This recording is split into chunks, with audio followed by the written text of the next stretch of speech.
College, or university, based on where you live in the world, can be some of the best years of your life. Newfound freedom, self-expression, and personal growth are just some of the things that you have to look forward to. But most college students commit a slew of common mistakes that prove detrimental to their long-term success and well-being.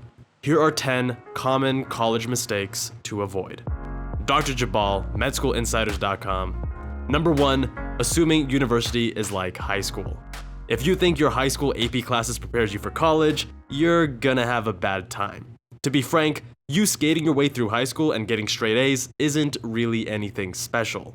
A surprising number of students were able to do exactly just that, but a surprisingly small number of students are able to maintain those straight A's in college.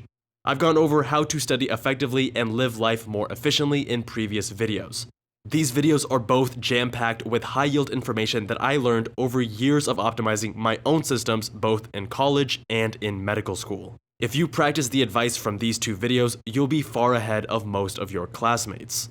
Now, college is a different environment from high school, and as a result, it requires an entirely different system to handle effectively. Which brings us to mistake number 2, failing to question your systems. Students often fall into the trap of thinking that because a way of doing something worked for them in the past, it should continue to work for them in the future.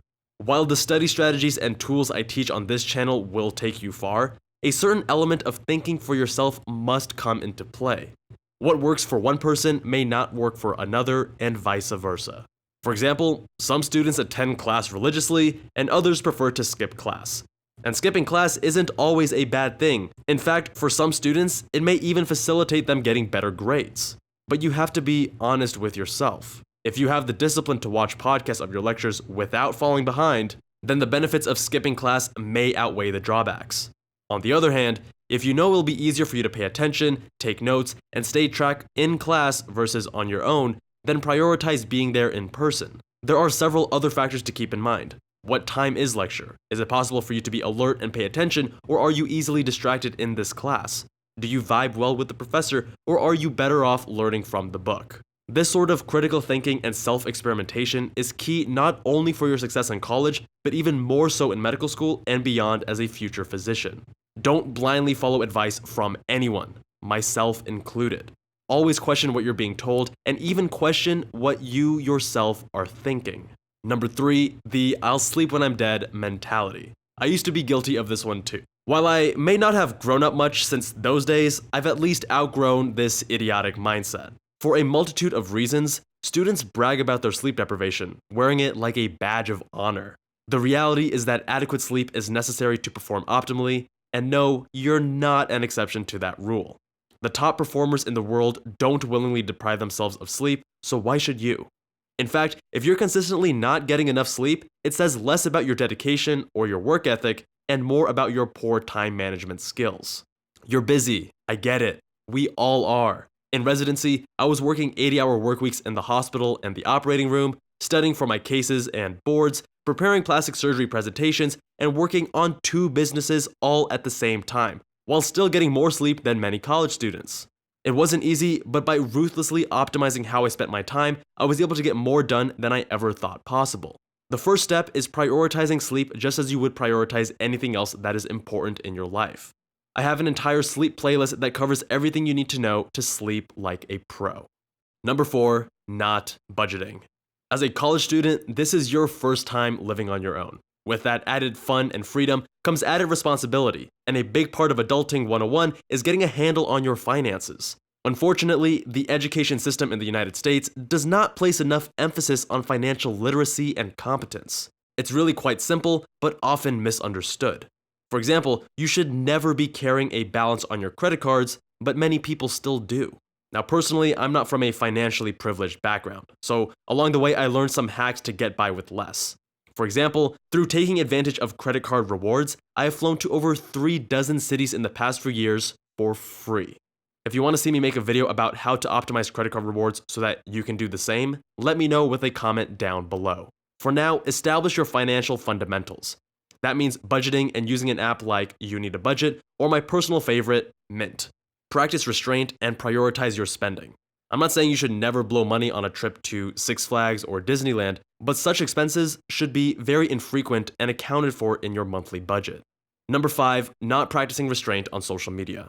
Social media is an amazing tool. I love YouTube, Instagram, and other social media platforms. They've allowed me to build a business, connect with fans, and meet some really amazing people. But with any tool, there's a way to use it and a way to misuse it. The internet doesn't forget. When you post something on social media, understand that it's in the public domain. Now, I'm not saying whether or not you should do massive bong rips and keg stands on a Friday night after finals, but those photos and videos definitely should not end up on social media. If you insist that they do, at least be diligent about restricting your account access to the public and making your profiles private. You'd be surprised how many medical school and residency applicants have questionable content on their social media accounts. Programs do their homework on you, and the last thing you want is for them to question your judgment. Number 6, poor stress management. Stress is a natural part of life, but unfortunately, pre-meds seem to be particularly prone to high levels of it, in most part due to their own neuroticism. I was one of those pre-meds that put unrealistic pressure on myself and had exceedingly high expectations. My mom actually bought me this stress reduction workbook while I was a college student soon after getting Crohn's disease, which is an autoimmune digestive disease that is exacerbated by stress. The fear of facing significant and immediate health consequences was an incredibly powerful motivator to help me get my act together and better manage my stress. Over the years, I've come to appreciate the power of mindfulness meditation, stretching, and exercise.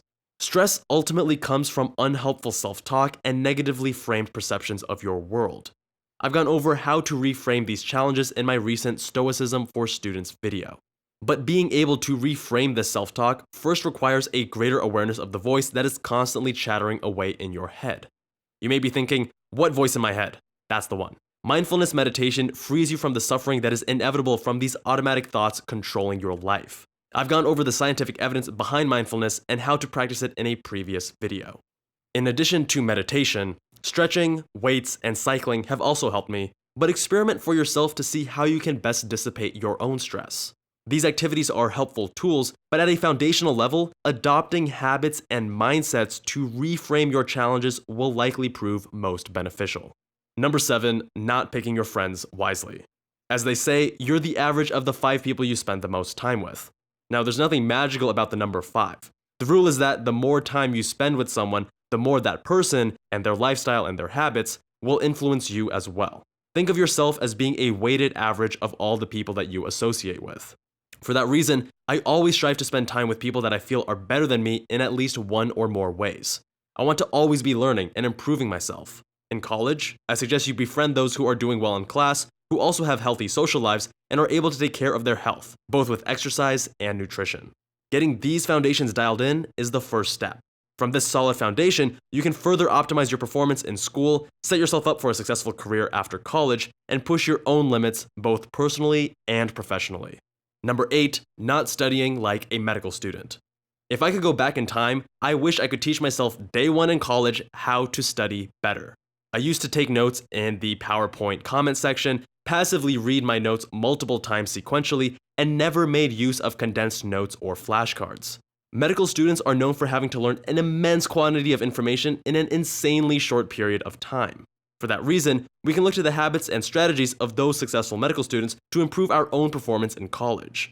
Some of these fundamentals include active learning strategies, the Pomodoro technique, and Anki and other spaced repetition software, just to name a few.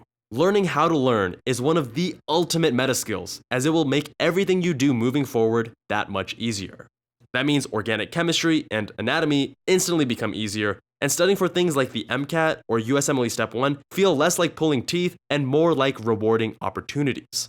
You may even enjoy it.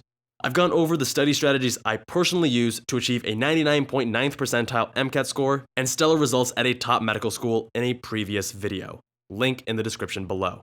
Number 9, succumbing to procrastination. If you're human, chances are you've at some point in your life had issues with procrastinating. Procrastination is a common occurrence, but you don't need me to tell you why this is an unhealthy habit that will limit your potential as a student. The first step is overcoming the mindset that you're doomed to procrastinate all your life or thinking that it's just inherent to your personality. I used to procrastinate myself, but now it's not really an issue. I'm now almost religious in how I use my calendar and to-do list manager. But it wasn't always like that. It took several steps and other techniques to get to this point. If you want to learn how to overcome your own procrastination once and for all, I have 2 videos for you. The first is how to study when you don't feel like it, and the second is 7 steps to cure procrastination. Link in the description below. The last and final mistake is that college students too commonly fail to plan for the long term. As a pre-med, focusing on doing well in classes is essential, but that's only the first step. You need to be crushing your classes while concurrently planning a timeline to incorporate research, extracurriculars, leadership activities, and other things to make you a well-rounded applicant. That being said, don't fall into the trap of a checklist mentality. A narrative-based application will take you much farther come the medical school application season. I'm the first physician in my family, and I understand how hard it can be to know where to start and how to plan appropriately. There are simply so many things to be worrying about at any one time. And for that reason, my team and I have created the Pre-Med Roadmap to Medical School Acceptance course. This is the roadmap we wish we had when we were pre-med students, as it would have saved us from making several mistakes. The course includes templates, videos, and access to our private Facebook mastermind group. As if that weren't enough, we're constantly soliciting feedback and improving the course. A complete overhaul and revamp is scheduled for later this month.